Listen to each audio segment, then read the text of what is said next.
Today's episode of the GoldCast is sponsored by Windex. Are your windows dirty? Then you need some Windex.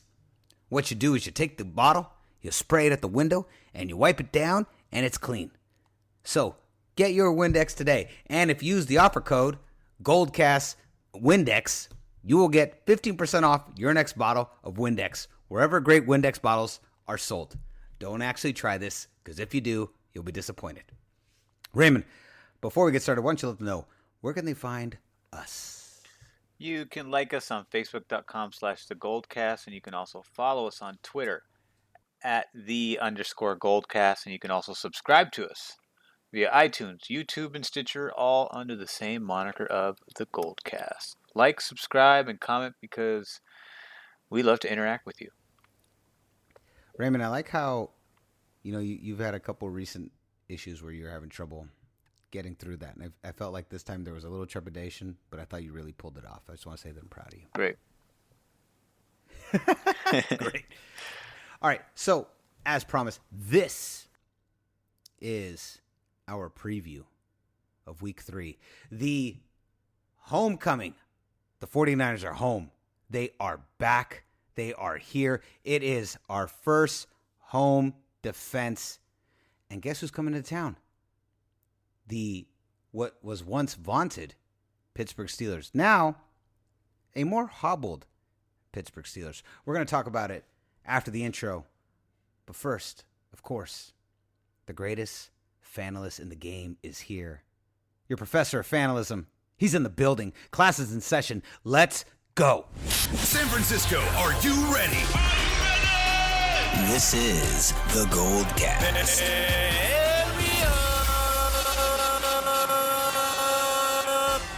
Boom!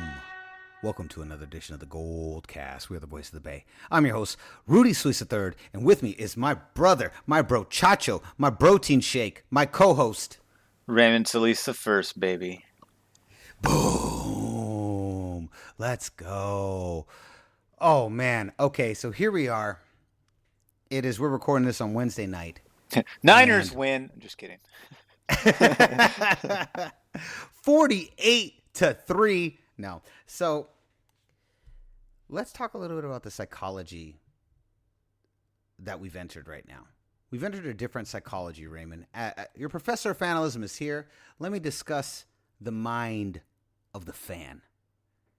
Because when your team is a losing team, brother Raymond, when your team is a losing team, you're just trying to survive. There's almost a part of you that dreads each week or dreads what's going to happen in the second, third, or fourth quarter of the game. Am I right or am I wrong? Yeah, that's how I felt all last 2 years.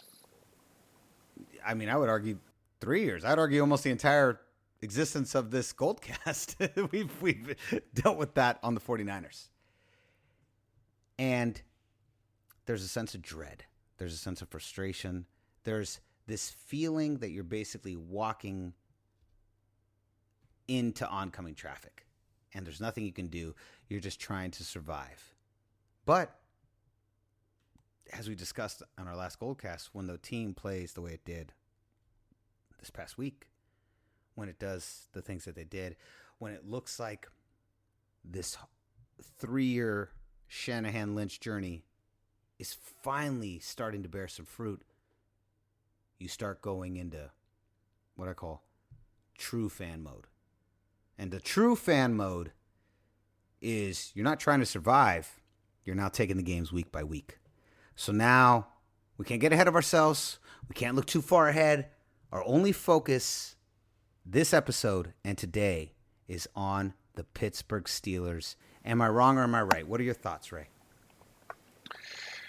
I think absolutely. I think that's probably the message that was delivered, on more than one occasion throughout this week of practice and will be continually delivered from here until, kickoff on Sunday.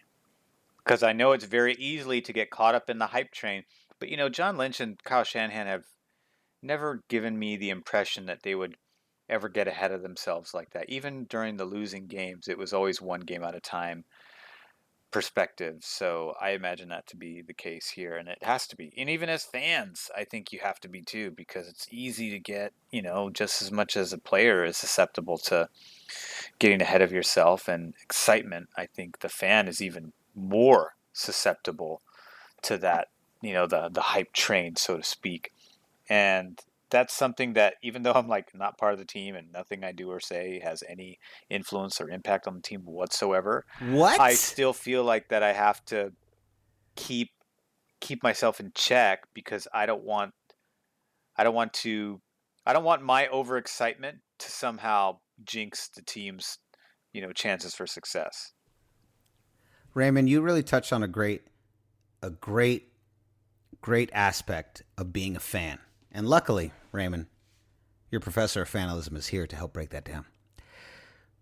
See, Raymond, what most people don't always realize is our inexplicable ability to affect a game. You say a cocky, one-off comment to the opposing team, you wear the wrong jersey, you fail to do your 9 a.m. morning routine before the game, whatever it is. You walk 3 steps forward, 3 steps back, tap your shoulder, point to the sky, whatever it is. Failure to do these things as a fan will inevitably and most likely cost you a win in professional football. This is how these things work. In fact, the littlest, any superstitious break in the fan code will result in your team losing, regardless of the years of work and training that your team, the athletes on your team have put in to create the best versions of themselves. That has nothing to do with it, and everything to do with if you broke whatever superstitious activities that are necessary to adhere to the fan code. If you break any of these things, Raymond, me personally, will be responsible for losing the game. This is a fact. I wish it was different, but you don't knock on wood. You don't wear your favorite hat. You don't sit on the right side of the couch. These are the things that make or break. These are the things Kyle Shanahan has no control over, and he knows this. So he does everything in his willpower to scheme and to put the team in a position to win, because he knows that the littlest variation in fan activity will result in a loss, and it'll be completely out of his hands. So I understand exactly what you're saying. We are now in true fan mode. We're now going week by week. So let's break down this week with the Pittsburgh Steelers. Let's talk about this game. So here at the beginning of the season, this was looking to be a pretty competitive game, and this season has quickly and aggressively derailed for the Pittsburgh Steelers. So Raymond, right now what we have, GoldCast Nation, 49er Faithful, we have an opportunity right here to go 3-0. We have an opportunity to take a team that is pretty hobbled. Ben Roethlisberger out for the year. Connor not looking as good. Got some knee issues. Juju Smith-Schuster, not the prolific wide receiver we are hoping for. This is a team that is struggling right out the gate. And like the Cincinnati Bengals last week, the 49ers have an opportunity to kick the teeth in on this team. So, Raymond, why don't you give the people, let's give them a breakdown of what this game looks like. Give us a breakdown. Give us your thoughts going into this Sunday against the Pittsburgh Steelers, because this is our moment, Raymond. This is our moment to really grab this team, step on their throats, and go to 3-0 and move on to week 4. So give us your breakdown. What are your thoughts? Well, as you pointed out, this team's totally hurting right now. Ben Roethlisberger tore his UCL, which I've never heard of, at least not in football. Neither have I. So it's a UCL, and that's gone. We know James Conner is battling a knee injury, which he suffered late in the game in the close loss to Seattle. And even though he says he will be ready for Sunday, he did not participate in the team's first practice since Sunday's loss. So whether he'll be ready or not is kind of a game time decision. I think he will be, even if he's not 100%. which still plays in our favor if that's the case. And if he's 100%, I still think he's going to have a tough time. And Mason Rudolph knows the system and did play well against Seattle. Well for a backup coming in there to do it, and I know Juju is trying to build off of the tremendous year he had the year before. It hasn't quite panned out that way. I think a lot of it is because Ben Roethlisberger hasn't been able to get him the ball. He's been pressured a lot. They haven't had a really strong running game, and all of that ties into wide receiver production. So I don't blame Juju as much as I do the offensive line and lack of running game. Or I should just say the offensive line, really, because that an inefficient line isn't going to help your running game or your passing game. So I'm just really going to put it on the offensive line here. And I know they recently gave up a first-round pick to get Minkah Fitzpatrick from the Miami Dolphins, who's a second-year pro, who has a high ceiling, but hasn't quite tapped into it, and still very young. He's only 23 years old, and he had a good, solid rookie season. Nothing Pro Bowl worthy. 2 picks, 9 passes defended, 8 combined tackles, 51 solo. This is a solid rookie season. Any rookie safety would be happy with those numbers. And so the idea is for him to improve upon that this year. And now he plays for a team where he is going to have that opportunity more so than a team that, appears to be more interested in tanking than anything else, which I don't agree with. Not in the NFL. Not with that short of a season. Do I agree with that? I think you got to compete every game, no matter what. It's a bad look for the league. Because tanking isn't going to benefit you in this sport the way it does in, for instance, basketball more than any of them, and then baseball to an extent because it doesn't take that much to change a baseball team. And most of the time, and this is where I'm getting ahead of myself here, but most of the time the problem with these teams is what they do is they decide that the best thing to do is to draft a great quarterback. Instead of going, if we're going to have a real plan in place, what we're going to do is we're going to build from the middle out. We're going to build an offensive line, a defensive line, get all that solid, get the quarterback last. The quarterback is actually what you probably want to get last when you're trying to build a franchise team. When you're trying to put a franchise winning team, a season winning team, a team that can compete in the playoffs and compete for a Super Bowl, the quarterback's what you want last. You got to build everything else first, especially the O-line and the defensive line. But I'm getting way off track. Continue. Well, and, there's a lot of teams that would obviously disagree with that. Some think you need to get the quarterback first and then build around that player. Some teams do it all at once, but that's neither here nor there. I think for Pittsburgh, it was a desperation move. They're kind of banking on the now and kind of giving up the future. So I don't know. I think their GM is probably going to be on the hot seat. I don't know if Mike Tomlin will be because the Rooneys are extraordinarily patient with head coaches more than anything else. I think they have a little bit less patience for GM, understandably so. So what they do from now on is anybody's guess, but this isn't the Steeler cast. So they're going to be going up against a very, very good team on offense and defense. Right now we're 3rd in the NFL in points scored. We are 7th in the NFL in total yards. We are 19th in the league in passing offense, although that's kind of marred by the all of the touchdowns called back from yesterday, which would have bumped that number up.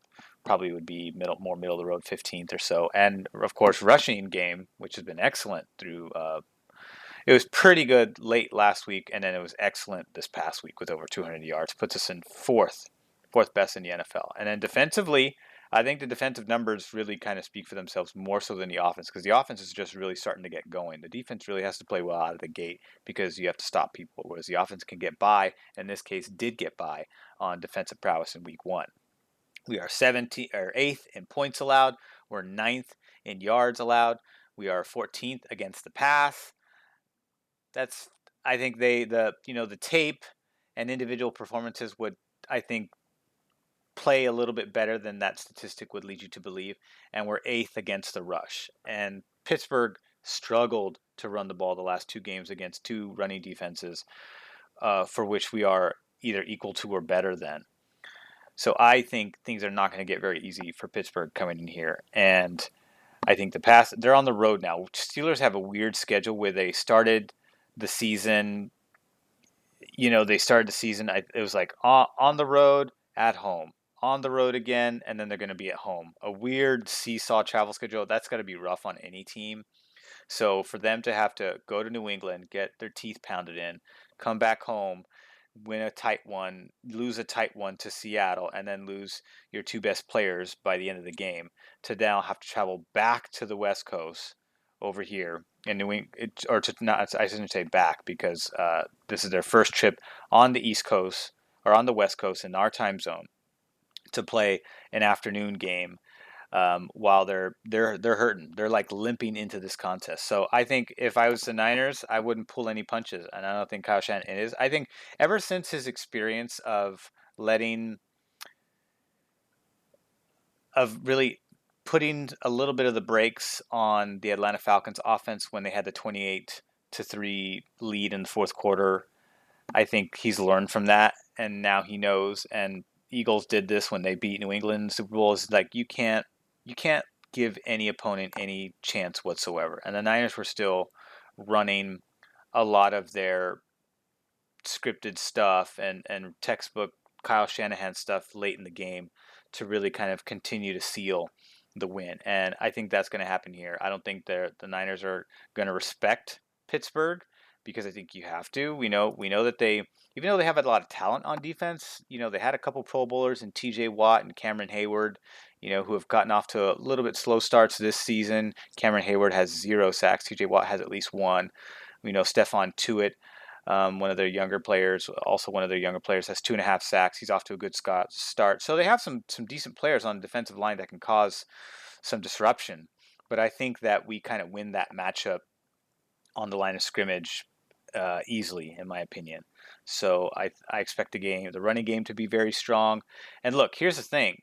This team is going to be kept off balance hardcore. The Niners ran 58% pre-snap. They used pre-snap motion 58% of the time in Week 1 against Tampa Bay. They used pre-snap motion 71% of the time against the Bengals. And if you obviously go back to that game, there was almost somebody 3/4 of the time. There was somebody in motion, whether it was George Kittle, whether it was Kyle Juszczyk, whether it was Deebo Samuel, whether it was Marquise Goodwin, or Dante Pettis was in motion. Everyone was moving, and this just kept Bengals off balance all day long. Where you think a play's going one way, it goes the other way. Then you see something similar, and you think, okay, I got it this time, because now you're going to fake this way. Nope, we're actually going back this way. In fact, we're going to screen this way, and we're going to have 4 offensive linemen halfway down the field ready to block for a huge chunk play. This kind of stuff is all going to be schemed up very nicely against whatever Pittsburgh does defensively. I don't necessarily know what their scheme is. I assume they're still running the 34 defense, because that's what they've always done. So this is going to be,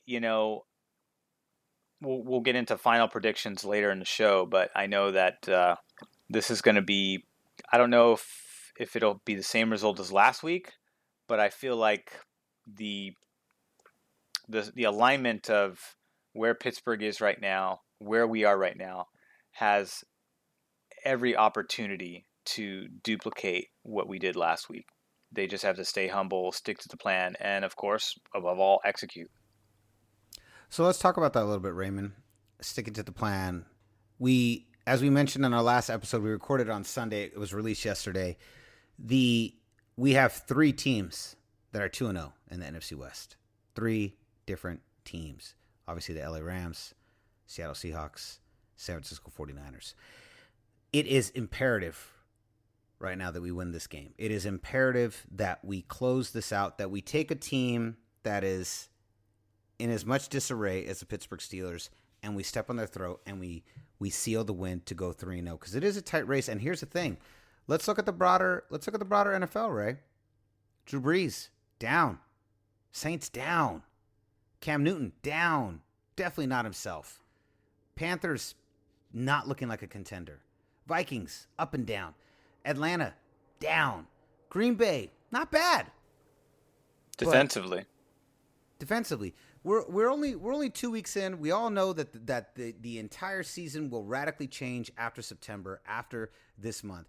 Do not be fooled, 49er faithful. Do not be fooled, GoldCast Nation, in thinking that it is going to stay exactly how it is now. We are only seeing the first inklings of where this season is going to go for the NFC. But right now, in this exact moment, it is a wide open NFC. And we have an opportunity to really put ourselves in competitive contention early, because this season's only going to get harder for us, especially that last month. That last month gets brutal. And if we're getting better, it's only natural to conceive and to believe that our competitors are going to get better as well. So this is the game, Raymond. And looking across the greater landscape, this is one of those pivotal moments where we have to seal this deal, and we have to take advantage of a team that is hobbled and, frankly, injured at its most important key positions. And they've lost Antonio Brown and Le'Veon Bell. And as everyone's been pointing out ad nauseum, they're just not the same team without those two guys. It really yes. Sunday, they're not going to come with any of the killer bees. All three of them. Two of them are gone, and another one's out for the year. So there's no killer bees on Sunday. Yeah, so this is, in my opinion, this is a must-win. If we want to stay competitive, I mean, every game arguably is a must-win in the NFL, but for this season, for the 49ers where they are, this Sunday is must-win. Do you agree with that? Yes. The goal is to win every game. So why wouldn't you go in there with the attitude of winning? That's the message, and that's what's going to happen. I'm curious to see how Justin Skule does, because we know we're out Joe Staley for, half the season. And that's a bummer, and that's going to suck because, he had the most, blindsided blocks against, tough blitzes last week. And Pittsburgh's going to be putting their best pass rushers against Justin Skule to test him out and see what he can do. So it's up to him to really kind of step up. We drafted him this year out of the 6th round. Offensive tackle. Now it's time to go in there. When he came in late in the game against the Bengals, I think they were already kind of defeated, so there wasn't a whole lot of fight left. So he did good for that, but now it's time to do it for 4 quarters. And so that's a matchup to be watching to see how the blind side of Jimmy G is going to hold up. But there's other ways that you can also finagle your way around that sort of weak side, and you can do that with the pre-snap motion. You can do that with putting George Kittle or some of our other tight ends on the edge there. You can line up Kyle Juszczyk on the edge for protection. So there's ways to do it. He's going to get help. He's not going to be left obviously on an island to defend on his own. They're going to scheme to help protect him. But at the same time, I would love to see Skule do well. And that's only going to be promising because we know that Joe Staley's on the last 2 years of his contract, and he's gonna leave, and we're gonna need someone to take over that spot, that very pivotal, important spot. So let me ask you a question, Raymond. And obviously, we're not part of the coaching, so this is purely hypothetical. But why do you think they're not moving McGlinchey over to left tackle and putting Skule in at right tackle? Well, Kyle Shanahan pointed this out after the game in Cincinnati, and that's if you move McGlinchey, then you have to worry about adjusting for 2 positions versus 1. Right now, they're adjusting for left tackle, and Skule's going to fill that void. They also picked up another tackle this week. But if they were to move McGlinchey over there, who's still kind of settling into his role at right tackle, then it's like, all right, now you got to switch everything you've learned over from right side position to left side position, because that's there's a different role for all the plays. Kyle Shanahan runs a lot of screen passes. He runs a lot of zone running. They have a zone running scheme that requires a lot of athleticism and very specific assignments for the tackles and the guards. And so the assignments for the right tackle are very different from the assignments from the left tackle, depending on what the play is. Not all the same running plays are run on both sides. Not all the same passing plays are run from both sides. They do mirror some of those things, but they also flip them and twist them and do all kinds of crazy things, flip them upside on their head. So the assignments are completely different. So it makes more sense to keep McGlinchey where he is. I agree with Kyle Shanahan. And even if I didn't understand it, I would still agree with him because Kyle Shanahan knows way better than I do. So I know, because I thought that. I was like, how come they don't just move McGlinchey over to left tackle? And then right when I said that, the press conference was on, and Kyle Shanahan's like, yeah, I don't want to worry about two positions. Right now we're just worrying about one. So I was like, oh, I remember that makes sense. I saw that on YouTube, and I remember he pointed to you and was like, Raymond, greatest fantasy in the game. Your question? Okay, yeah, and then he answered. I remember that. I saw that. I saw him answer you specifically. I was like, wow, how does he? Ray's not even there. How did he answer his? Yeah, I believe he said, great question, probably the best I'm going to receive all day. So let me address it first. I can see why you're called the greatest fanalist in the game. Yeah. I understand now. I believe that was his exact quote. If you go back to the 49ers press conference, you can see that entire dialogue happen. It's amazing. It's incredible. That actually makes a lot of sense because you're doing one role versus two roles. That makes perfect sense. Like if they ran a more simpler offense, I could see something like that making more sense. But Kyle Shanahan has one of the, if not the most complicated offense in the NFL. Yeah, I get Think it. about that makes a lot of sense. 58% pre-snap motion week 1, 71% pre-snap motion week 2. Kyle Shanahan's going crazy. They were on steroids last week. They were roughly 60% week 1, 70% week 2. You can expect something in between that. 65% pre-snap motion. They're going to try to keep Pittsburgh honest, because they've got some. So Pittsburgh's weakest area is the passing game, which is why they got Minka Fitzpatrick. They're just like, hey, we've allowed so many passing yards between Tom Brady and Russell Wilson, so they had to come out of the gate and try to beat two back-to-back Hall of Fame quarterbacks. Now they're going into San Francisco to beat an up-and-coming team that's young and hungry and has the best play caller in the game. Good luck without your starting quarterback. Good luck. So, Raymond, let's get into this. So, Vegas has San Francisco at -8. Do you think that's pretty fair? 49ers by 8? No. They're gonna score. I think they're gonna beat them by 2 possessions. 2 possessions or more. Wow. So you say it's gonna go over. Yeah, I think they're gonna score at least 35 points this week. And then how many points you think? What's your final score? Pittsburgh at San Francisco. This is probably going to be somewhere, I'm going to say like either 35-16 or 35-21 if there's some garbage time. I'm hoping Juju Smith-Schuster gets some garbage time for my fantasy team. But, I'm thinking it's going to be probably somewhere around 35-16, 35-13. I just don't think they're going to be able to establish the run. They're going to force Mason to beat him with his arm, and that's going to put him in a compromising position because he's going to have to deal with our linebackers and our defensive backs who are playing excellent right now. With the exception of K'Wan Williams, who had a tough game last week, he gave up 2 really big plays in the touchdown. But outside of those 3 plays, coverage is pretty tight. Witherspoon is playing excellent right now, Pro Bowl caliber play, and same can be said of Richard Sherman. So I think Juju Smith-Schuster is going to have his hands full, and the pressure is going to be there. If they can't establish a running game, they're not going to have a passing game, and that's going to allow our pass rush to get all over Mason, because Mason is not as mobile as Ben Roethlisberger, at least from what I saw. I don't know much about this quarterback, so we're going to get a full taste of him this Sunday, but I expect the pressure to be in full force. Nick Bosa is going to clean up some of that neutral zone lining up, and he's going to get another sack. D Ford is going to be back into the mix. He's going to apply some pressure. Ronald Blair is going to be back in there. And then, of course, we have our Twin Towers. Good luck against the Twin Towers. The Twin Towers are both playing on equal skill level right now. And that's bad news for anyone playing us in the NFL. I love it. I also believe the 49ers are going to win this game.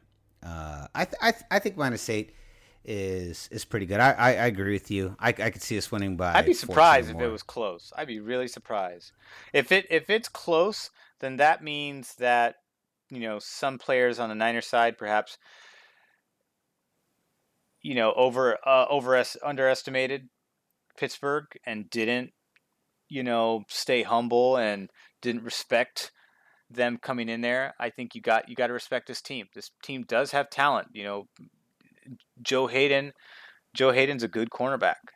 He's been playing pretty good so far this year. Their linebackers are great. Their linebackers have good speed. They've always drafted good linebackers. No one's just running away. They have talent at every level. It's just not elite talent like we've seen in years past with this team. TJ Watt and Cameron Hayward are like the two standouts from last year coming into this year that really kind of made a noticeable all-star impact and are looking to do that again. So, and Mika Fitzpatrick, again, this is an unproven player. I don't know how he was playing in Miami because Miami got blown up 2 weeks in a row. So I imagine with him wanting to get traded, I imagine there wasn't much motivation to play really well, which is not a good excuse to not play well. But, we'll see how he does to learn learn a different defensive system within a matter of, a week, less than a week, and try to apply that to, a red hot team with one of the most complicated offenses in the NFL. That's tough. It's a tough assignment. I don't expect him to pick it up and do well, not against the deep threats that we have and we just have so many weapons. Kyle spreads the ball around. Nobody's, we don't have a Terrell Owens or a Jerry Rice or a John Taylor per se, but everyone gets used and everyone's got enough skill to keep the defense honest. So, and that's going to happen again this week, I agree. I totally agree. 49ers take this game. We move up to 3-0 and continue this very, very tight NFC West race. Totally. I want to look up right now. I want to look up the Rams schedule. The Rams schedule for this week. I want to see who they are playing. So Rams are playing the Browns. So the Rams are playing the Browns, who just came off of a win for a depleted Jets team that where Le'Veon Bell's really the only thing that they can do on offense. And then the Seahawks are basically in the same exact position as us. They're facing the Saints, another team that is heavily depleted and was subject to a lot of injuries in week 2, in particular to their all-pro quarterback. So but they still have Michael Thomas. They still have Alvin Kamara. They still have one of the best offensive lines in the National Football League with 3 Pro Bowlers on that side.